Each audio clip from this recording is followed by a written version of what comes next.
सृष्टि की निर्माता यज्ञ पिता गायत्री माता।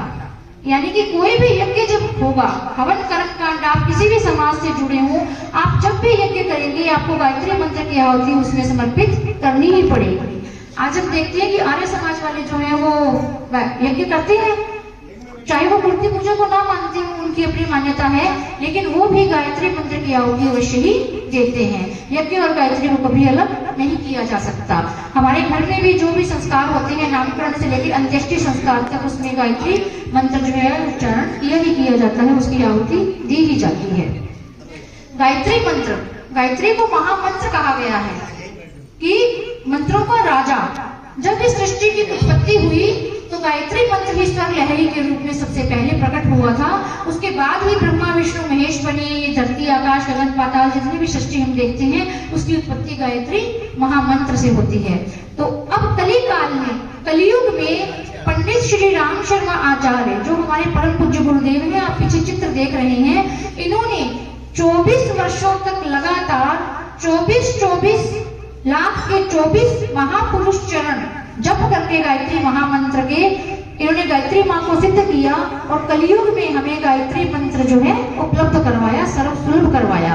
इससे पहले त्रेता युग में महर्षि विश्वामित्र हुए थे, आप जानते हैं, इसे भी सुना है ना। उन्होंने ही केवल गायत्री माता को सिद्ध किया है। वो एक अलग काल था, अलग युग था, उस समय साधना तपस्या करनी भी इतनी कठिन नहीं थी। लेकिन इस कलियुग में हमारे जो गुरुदेव हैं उनको अपने दादा गुरु से पूजा स्थली में जब ये 15 वर्ष के थे तो उन्हें यह निर्देश हुआ था कि आपका जन्म धरती पर ऐसे ही नहीं हुआ, आपको माँ गायत्री को सिद्ध करना है और उसको जन जन तक पहुंचाना है, और यह इतना कल्याणकारी मंत्र है।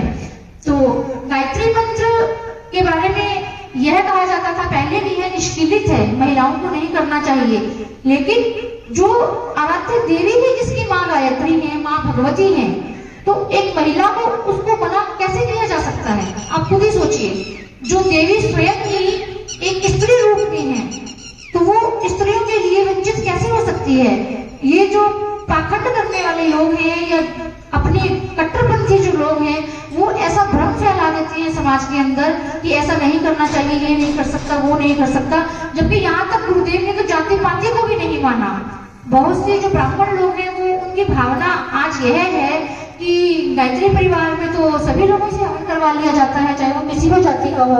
लेकिन गुरुदेव ने बहुत बड़े बड़े अपने ग्रंथ लिखे हैं, उन्होंने उपनिषदों का भी जो है वह सार निकाला है। अपने पूरे जीवन काल में उन्होंने 3500 के करीब पुस्तकें लिखी हैं, जिनको हम पढ़ भी नहीं पाएंगे शायद।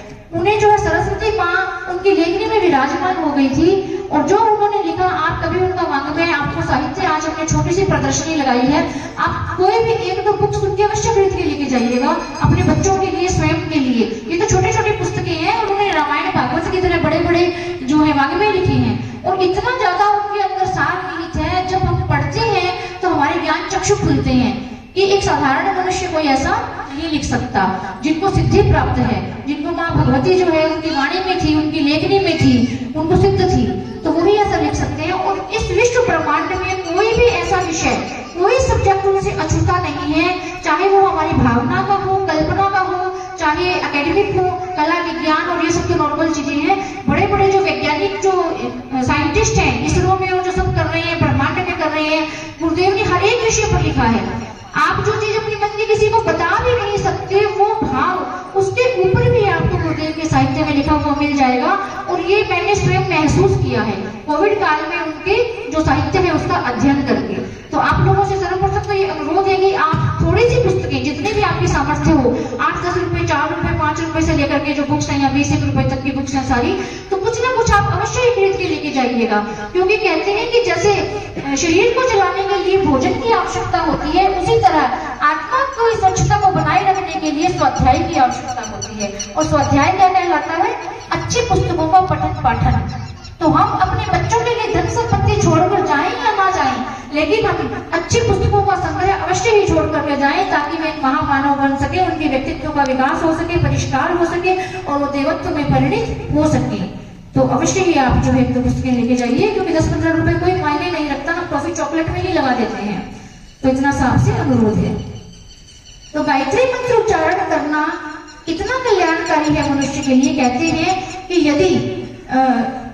यदि बिजली का एक झटका लगता है किसी को, तो उससे जो है 1 सेकंड में 40 कंपन उत्पन्न होते हैं, 40 वाइब्रेशन उत्पन्न होते हैं, और वो हमें पता है कि कितना तेज लगता है।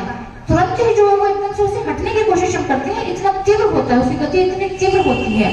और उसी स्थान पर जो है गुरुदेव कहते हैं यदि एक बार गायत्री महामंत्र का उच्चारण किया जाए तो उससे 1,10,000 वाइब्रेशंस, इतने कंपन उससे उत्पन्न होते हैं। और वो कंपन जो है कहाँ जाते हैं, जो जहां उच्चारण हो रहा है वहां से वो कंपन निकल करके जो गायत्री के देवता सविता हैं, सूर्य से भी बड़े, सूर्य